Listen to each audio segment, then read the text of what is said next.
Deep Dive Film School makes no claim of ownership of the film footage used in this episode. The film footage is owned entirely by the copyright holders. Also, we're going to spoil the hell out of this movie, so this is your warning. Welcome to Deep Dive Film School!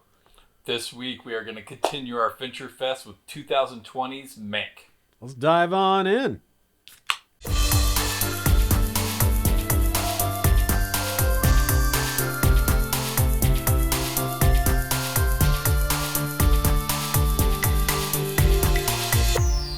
All right, everybody, I am Adam Sherlock. And I'm Adam Palter. Thanks so much for watching and listening. We're trying to grow this channel. If you like movies and like what we do, please like and subscribe. We'd really appreciate it. We're on all the spaces and places.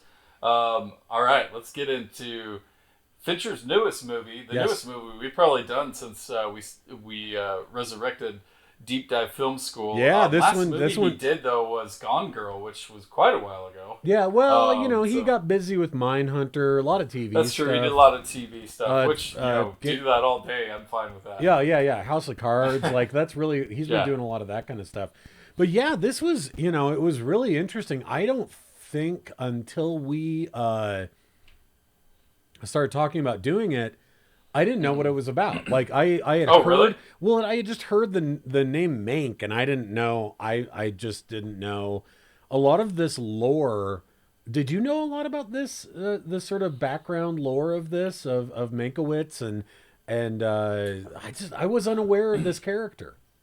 Yeah, I kind of knew a little bit about it, but obviously this movie dives really deep into kind of it's a dramatization of the guy who wrote Citizen Kane. A lot of people consider the greatest movie of all time. We reviewed it a long time ago.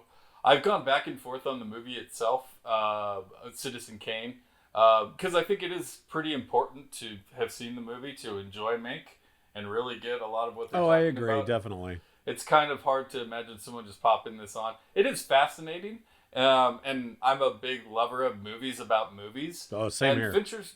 Fincher's never really done a movie about movies before, and he obviously has a huge love for movies.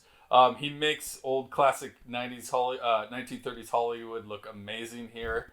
But this was interestingly written by his now deceased father, Jack Fincher. They've been trying since the 90s to get this movie made. There was always a problem with it. This was supposed to be right after The Game. Actually, this was his next project, and then the funding fell through, and so it sat on this back burner for so long.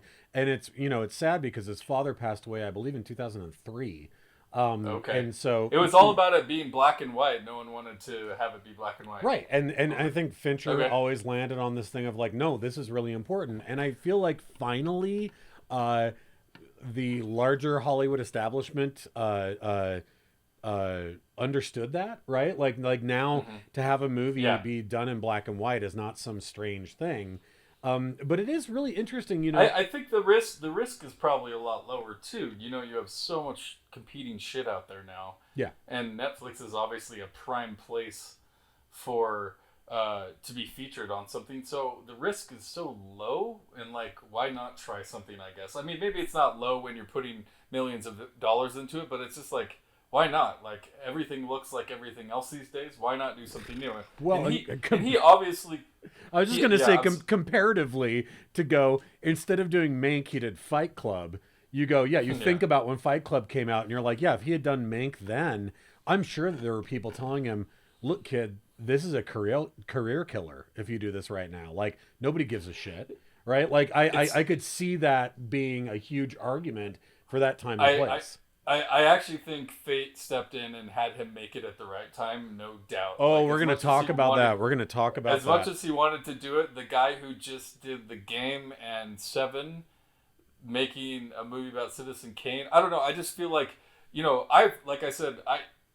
Citizen Kane was a movie that I kind of wavered on a little bit. And I think I had to grow up to understand it and appreciate it a little more. I saw it in film school and I was like, what's the big deal? I don't totally get it. It's really well done. And then we reviewed it and I was like, this is the best movie I've ever seen. I mean, was totally wrapped up into it.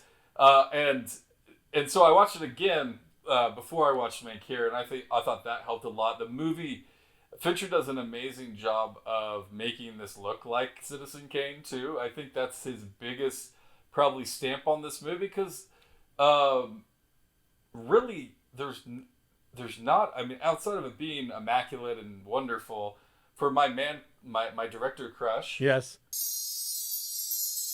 There wasn't like an obvious part of this movie that stood out and like, oh, that's so Fincher right there. Did you think so? No, in fact, I feel like that he was working against, as weird as this is to say, he was really working against his strengths.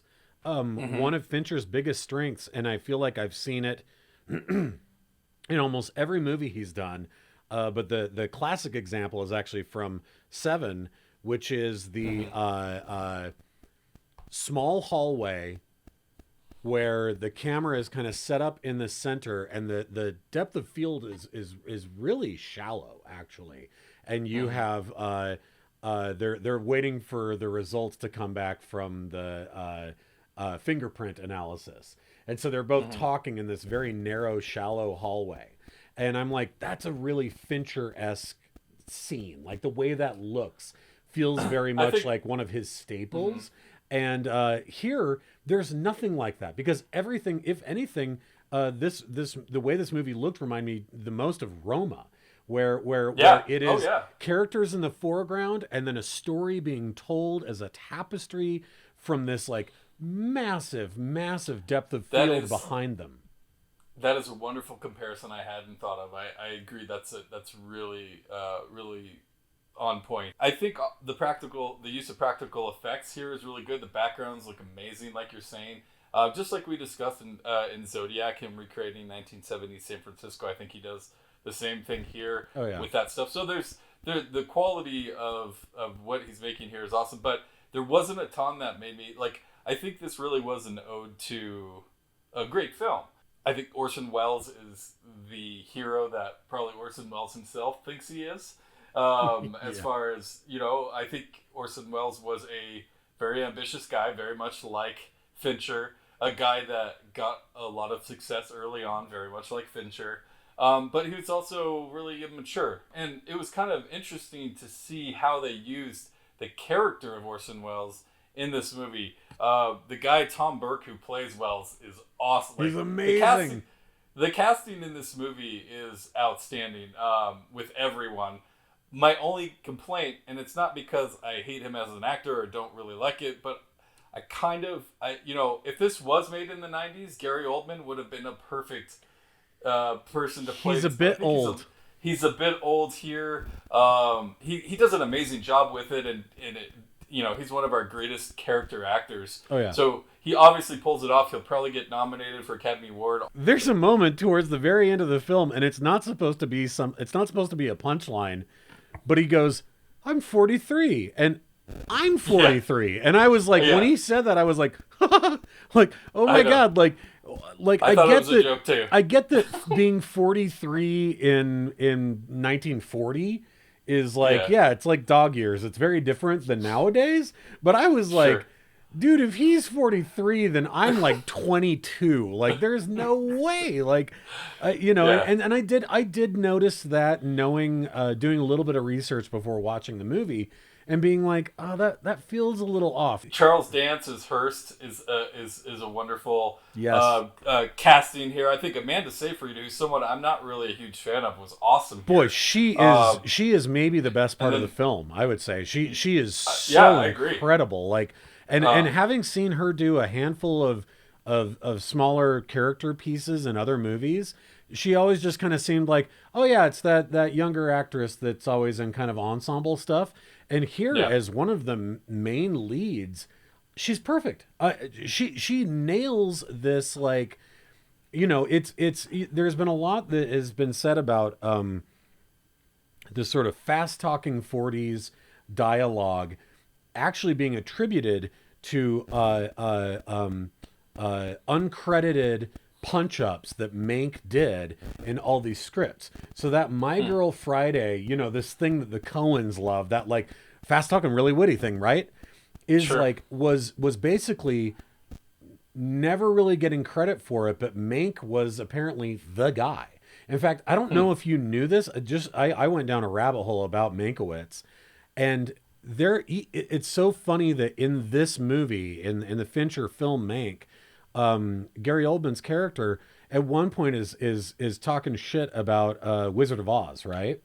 But I don't know if you knew this, that Mank was hired as one of the punch-up guys for Wizard of Oz, the script, and he wrote all of the Kansas stuff, apparently. Uncredited, Oh, wow. keep in mind.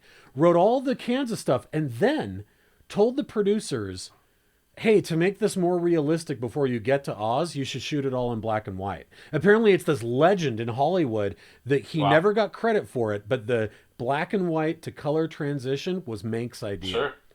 And you just go, here's this guy who's bouncing around in Hollywood for all these years, and years doesn't later, want credit either. Yeah, doesn't want credit, never gets credit. That's why he always is able to be put onto these jobs, as they're like, oh, Mank will do it, and he's the smartest guy here, he's the funniest guy here, and he'll do it for rate, and he'll just do it so that he can buy his booze and go on to the next job. And it isn't until this movie, until he writes Citizen Kane, that he's like, screw you, I want credit. Right. And like, now again, to go back to this Hollywood lore thing, I was reminded, and this is a super silly comparison, because on one hand, we're talking about Citizen Kane, one of the greatest movies ever made, but I'm going to reference a movie that most people other than me and my wife probably don't think is the greatest movie ever made. But you think about in the 80s when Poltergeist was made, there was another bit of lore, which was, Spielberg directed the whole thing, Tobe Hooper didn't do shit, right? And like that has lived in infamy for years, and depending on who you talk to, different people say, oh yes, it was Tobe Hooper, or no, it was definitely Spielberg, depending on who you talk to.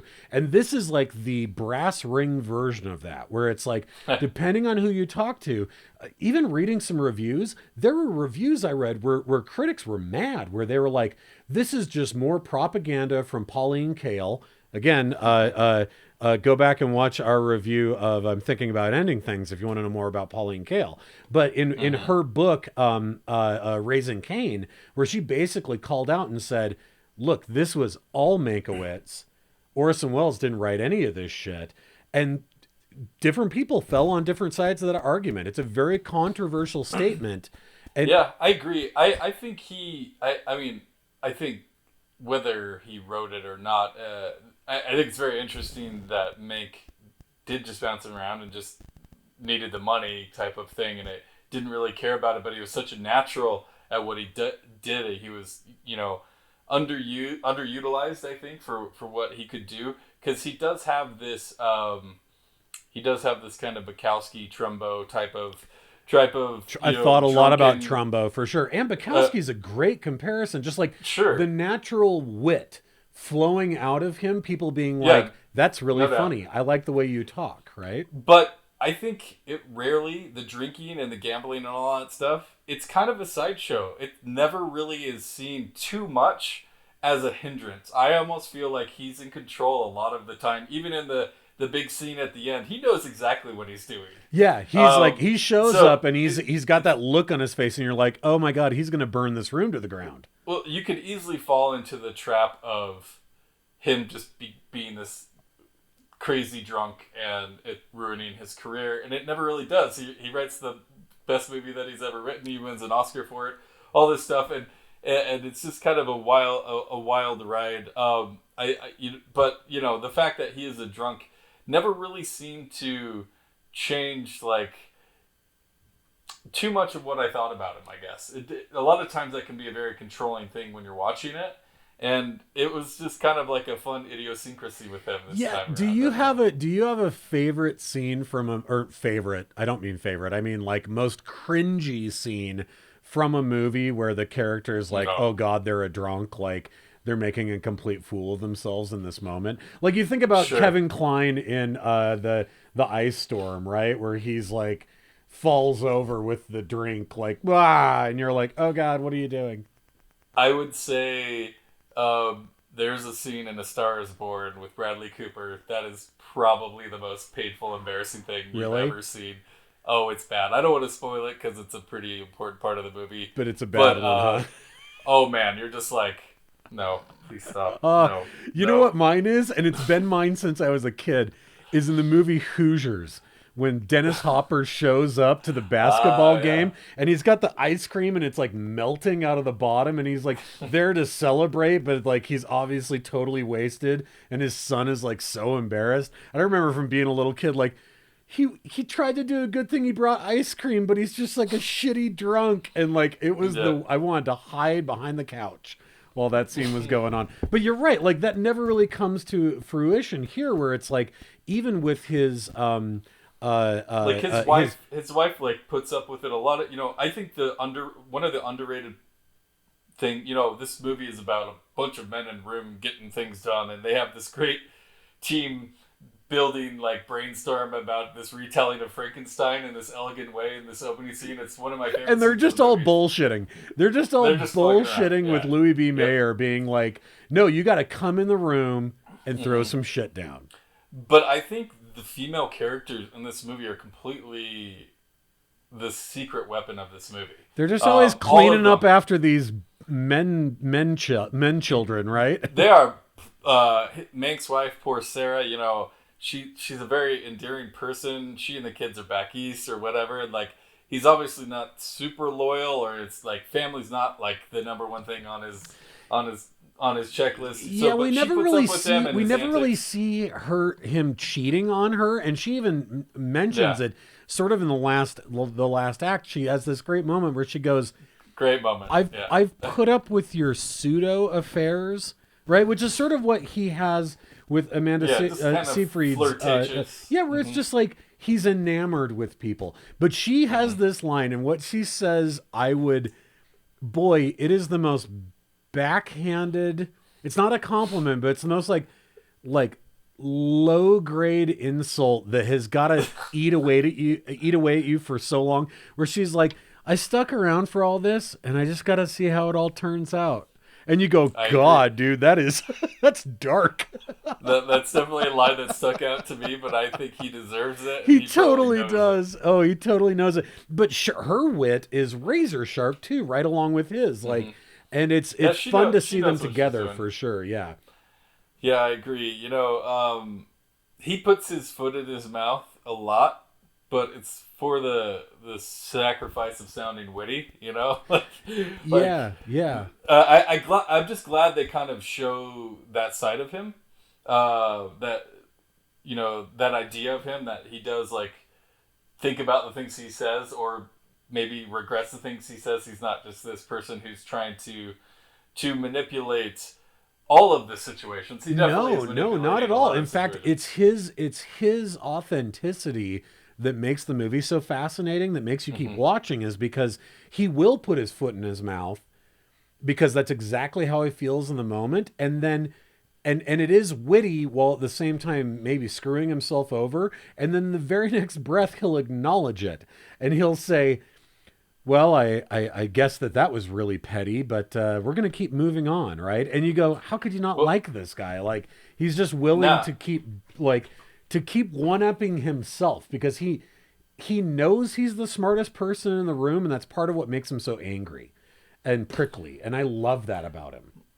The writing here definitely gives him lots of great things to say. Yes. As well, and framing them up. One of my favorite is when I think it's Houseman is who's Orson Welles' assistant, who's kind of the one who checks in with us out in this drunk house that he lives in. Out in the middle of nowhere where he writes the movie. Right. Where he's going to dry out in the desert. Yeah. with a whole case of booze. Yeah. But he doesn't, in its early stages, he doesn't like the movie, and he's just, it's unconventional storytelling, it's fragments just jumping around. He's like, welcome to my mind. Yeah.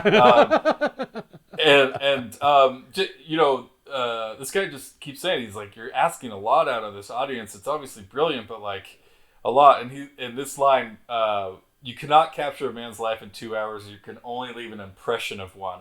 I thought was a beautiful line. Yeah. Because you think of any movie, Fincher has fallen in love with the biopic, I think, in the last decade or so. Sure. And this is another example of that. And I think there's something, I love that idea of leaving an impression of one. I think Fincher really captured this idea. We meet Louis Mayer, who is a big part in the movie Citizen Kane, or the version of Kane's mayor is Arliss Howard here, who is an amazing actor that we've talked a lot about before. And he's doing the walk and talk, and he's talking about movies are the only thing that you're selling that is a memory of something, right? Like, oh yeah, that was a great line. I love that. And just like knowing Fincher and how he loves movies and how he's framing things and how meticulous he is, I think he fully appreciates that. And the way it's fun to see him kind of play with that paintbrush and throw it on screen with that kind of stuff. And kind of, this is an ode to old Hollywood. Well, and sure. I love the stylization here, because I think that one thing that Fincher's always been really good at is being able to mess with tone by throwing it in, and we're going to talk about this next week with The Game, but like, even as early on with something like The Game, of like throwing in this 8mm looking like fuzzy film reel, or with Fight Club of like literally having the film look like it's jumping off of the reel itself, while Brad Pitt's face is shaking, and you just go, here they shot on a red. Now they built a red for this that was monochromatic, and specifically Eric Messerschmidt, who was the DP on this, looked at Greg Toland's work on Citizen Kane specifically to be like, sure. How do we do this? And it goes back to that depth of field stuff we were talking about. Well, they captured the shadows. The shadows is the big thing, right? But then you even go to the weird, and I don't know if you noticed this on the sound design, the weird bounce back dialogue that felt like it was all ADR. And none of it was, but the way they mixed it, they threw this slap back, almost reverb on everything, where it felt like it was, even though people standing in a field, it sounds like it's recorded in a box. And you just go, sure. God, all these little details, down to the damn cigarette burns. Cigarette burns. I love that. I was going to say that. I love the fake cigarette burns. It's fantastic. This is his most classic looking movie by far, right? And I think he's obviously recreating something here. So it was fun. It was fun to watch, and I like those little details that he threw in, like the cigarette burns. I definitely noticed those things. I think the audio track that you're talking about, they like compressed it all down to one file or something like that. Yeah. And made it sound a little old timey as well. So like all those little details, they come through, and I guess maybe that's where Fincher stands out, is just the quality of the details. Well, and I gotta go with one of my favorite bits about this, which I didn't know, and I don't know where it showed up in the credits, but I missed it in the credits, and I caught it on the back end, reading through some of the details about the movie. The fact that this beautiful period-specific score was still Reznor and Finch. It's still his dudes using all period-specific instruments, and it fit perfectly as this sort of addendum piece to Citizen Kane in its score. But it's Nine Inch Nails, dude. Like that made me so stoked. Where I was like, what a melding of minds to be like, no, we've got to do, like, I Want My Guys that I've been using. I wouldn't have guessed it for sure. Ever. I would never have guessed it. I love that stuff. Now, if we can, I want to switch to thematic stuff here. And sure. I would say when I first read what this movie was about, before seeing it, there was a little bit of cringe. And not that Fincher isn't amazing, but I was like, is now the time for this kind of navel-gazing movie about a guy who helped write Citizen Kane? Like, this has been a crazy-ass year, right? Like, this is like, and obviously he didn't know that when he started making it, but it's like, just with like this election that's been happening and everything that's in the 90s. Yeah, well, so I didn't even know that, right? All I knew was like, he made a movie, and I was like, well, obviously I know who David Fincher is. He's a huge film buff. Like, him making a movie that's about the guy who wrote Citizen Kane, like, I get that, but I'm like, how relevant can this thing possibly be? Oh my God. Okay. Yeah, So yeah. we're talking about a period of time. What's happening in the background of this movie is that you have Upton Sinclair in 1934 campaigning for governor of California, going up against Frank Merriman, right? Merriam. And you have William Randolph Hearst basically bankrolling to get the Republican candidate hired, right? And everybody, this whole thread going throughout Hollywood of like, Sinclair is a socialist, he's a communist, like this is awful, like you can't do this. We're at the inception of the Writers Guild, right? And so but before you even have this unionization, and World War II, the unionization itself is being looked at as this socialist idea. So you have Hearst bankrolling these studios and saying, no, everyone here is going to put money in the pot for Frank Merriam, right? And with Louis B. Mayer and Irving Thalberg both saying to Mank, like, dude, you got to put money in for this guy. You can't go to Sinclair. That's the backdrop to it, down to creating MGM creating fake news. MGM creating, for sure, dude. Yeah. I couldn't believe it. Oh my God, it was amazing. You have these, they kind of tease these erudite parties at the beginning where it's like Louis' birthday, and it's these big, massive rooms and these big, lavish stories, and it doesn't really seem like a room where everyone's listening, but everyone's listening to every word that someone else is saying. It's not like there's like 50 conversations going on. And so they're setting up this erudite society for sure. And there's this whole communism versus socialism side of things. And the power of Hearst, and Amanda Seyfried's character, Marion Davies, jokes about, oh, you're helping pick political parties like casting a movie. And that's really where you see this man, that was side. like a fart in the room. Like it got dead silent there for sure. And like it's really interesting to see Charles Dance play this big bombastic media mogul guy, because he's pretty reserved in this movie. Like he doesn't, like, he's nice to Mank. He never really throws him under the bus. Like he doesn't really throw a lot of people under the bus, at least that we see as an audience. No, well, there's obviously a lot of stuff going on behind the scenes. They're making the propaganda films like you're talking about. Really interesting background. Well, and that's some economy of the actor. That's some Ebert's economy of the actor again, though, because like, sure, they got Fincher got a scary ass actor to play Hearst. He doesn't need to be pounding his fist. All he needs to do is say, I want to have you for dinner, Mank. I like the way you talk. And you go, I wouldn't do that if I were you. You don't want to be his court jester. Like, he's a scary, powerful man. For sure. And Upton Sinclair gets framed as an enemy here, and that's kind of what Mank is turning into. Played by Bill Nye. Played by Bill Nye. I thought that was him. It is him. I looked it up. That's great. I love it. It's perfect. Perfect. But, Mank's kind of doing it, but you don't necessarily feel like he's doing research the whole time to write his movie necessarily. No. Because you get a lot of flashbacks here, and they do this great thing. It's obviously about the screenwriter, and they do, exterior villa, whatever. They have the kind of the exposition of the scene. I like that. That was very clever. And they say flashback, and it was just another nice little touch. But, he has another great line here about these propaganda films that MGM's producing. He sees what's going on and is trying to stop it, but he says, "Seems like a writer is more of a menace than an unsuspecting public to an unsuspecting public than a party hack." And I thought, wow, oh my God, that is relevant. And again, to go to the beautiful aspect of the script here, which is that Mank is the one who suggests the propaganda films to begin with, but he's just talking shit.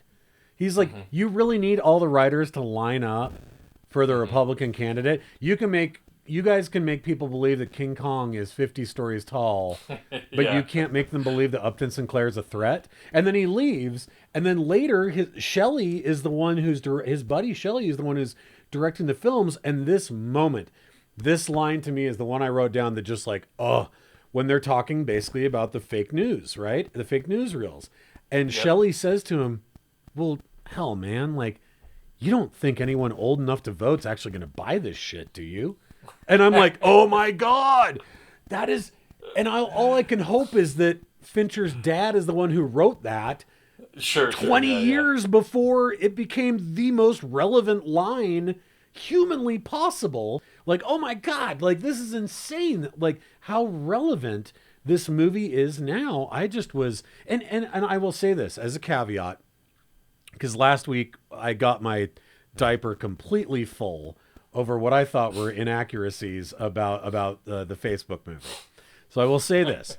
I do understand and have read a lot about the liberties that are taken here in this movie, that actually there is no real evidence that Mankiewicz himself was for Upton Sinclair. In fact, it was his younger brother, Joe, who is a character here that we meet, who comes and warns Mank, hey, don't make this movie. Don't make Citizen Kane. You're biting the hand that feeds.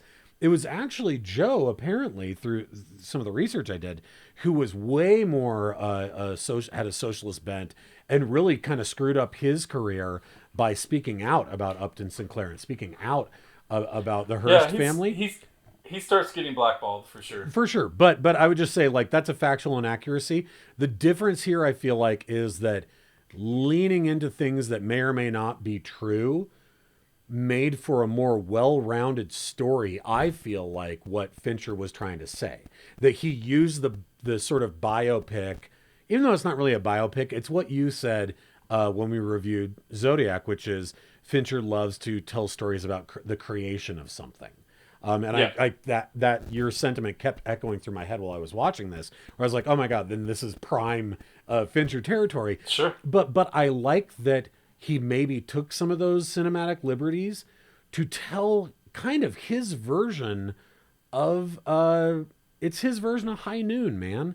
I think it's very similar to what Orson Welles ended up doing with Mank's script. I mean, as much as there is hero worship in this movie for Mank, Citizen Kane, Orson Welles took his own liberties and should be credited for some of what of what Citizen Kane became and what it completely. Like. Well, I mean, he directed the thing, man. I mean, he produced it. Like it's sure. Definitely like I mean, and the movie does, but they don't give him that much credit here. You know, he really seems more like almost a sourpuss by the end. Well, and apparently when they show they do it's like a radio clip or something. Yeah. You won the Oscar, and apparently, Fincher's dad, like the original script before they reworked it, was way more anti-Welles. It was very negative towards Welles, and they softened a lot of that to make it a little bit more seemed like there's more camaraderie and that Mank could kind of laugh it off a little bit more. Whereas I think in the original script, Orson Welles is really portrayed as a bully. Sure. Which again, and I don't think he was over the top here, and maybe he was a bully, and again, it goes back to his immaturity. But he's the one who got the full creative control to do whatever he wants, to make whatever movie he wants from RKO. So, but boy, isn't it crazy in that scene where Mank says he wants credit, and Orson Welles loses his shit, and you just go, what a different time and age it was that a writer asking for credit would get the producer / director to throw a case of booze against the wall. No, of course, Mank's response when he does that is like, yeah, a destructive act of anger. And he's like, that's right for scene 8. And Welles goes, oh, and he's still really mad, but he's like, maybe it is. Brilliant. I love that. It's just, I was surprised at how entertaining this ended up being for how little quote unquote action there actually is here. Sure. Yeah, and it's just good storytelling, and it's a unique story. I don't know how many people would geek out about this like we would. I mean, someone listening to this podcast or watching us on YouTube and have know the history of the movie and know film history, and it's a fun retelling, and I enjoyed it a lot. The more we talk about it too, the more I it's making me grin and it's sneaking up on me on something that I did really like. I didn't walk away with not liking it. I just didn't necessarily, until we talked about it a little more, see the tattoo of Fincher like you do on every other one of his films.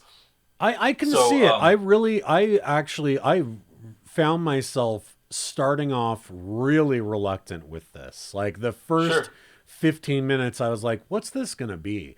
And by the end, I do feel like it's this very subversive movie that actually kind of talks about how like our attitudes as a country and the larger organizations that really control messaging, and then the little guys who want to try and swim against that stream and what they can possibly do. And then like these spots of like whatever modicum of control or rebellion you think that you can possibly have mixed in with your own, because, you know, it like, yeah, he knows it's going to be career suicide to put his name on this thing. But once his brother says it's also the best thing you ever wrote. Yeah. That's where he's like, you know what? Maybe this is it. And it was it. I mean, he never got credit for anything else he ever did again. Like he really burned bridges because he was like, not out of principle. I mean, out of spite and maybe a tiny bit of principle, but at the end of it, out of his own artistic need to be like, yeah, I want my stamp on something. And so to me, the whole act of making the movie Mank is a Valentine in and of itself, albeit a really prickly Valentine that we all get paper cuts on the edges of, but still beautiful in its own way. I think it definitely shows, one, the power of movies, and not only with the political stuff and the people behind the scenes, and that side of it, but also the power of media, like within the movie and also within the society. I think they captured both of those, and it is surprisingly very relevant with how we get our messaging and stuff like that. It's almost science fiction. It's almost science fiction. Do you know what I mean? Like where it's like, you think about the way that science fiction is like, here's an amalgam, here is an apocryphal tale, but injected into it is everything that's happening today. Is the fact that it's black and white and people are smoking inside of theaters, and the way that people are talking is very different. And like the moving pictures, see, like, you know, we got to do the talkies. It's like, it's from the different era. And so somehow to talk about all these hyper relevant things today, you're able to do it and it's just let that stuff bleed out, right? Like, well, that's when you know you're making something timeless, right? When you can still talk about these things that have been happening for decades, if not hundreds and thousands of years. So awesome movie. It's no Citizen Kane, but it's damn good. So I'll leave it there. We're going to continue our Fincher Fest next week with The Game. Yep. We're going to have a guest with us, Pepe. Pepe Monzo is going to be here with us. Yeah. Yep. I'm excited. We're going to talk about it with him and end out the festival with The Game. And then after that, we're going to get into our tops and flops of 2020. Even though 2020 is probably mostly a flop, I think, if we're going to get down to it. But it's fine. Spoiler alert. We'll get into it next week with Pepe in The Game. And thank you, like and subscribe if you like what you see /share. Yep. Let's help grow this channel, and we will see you next week. Bye, you guys.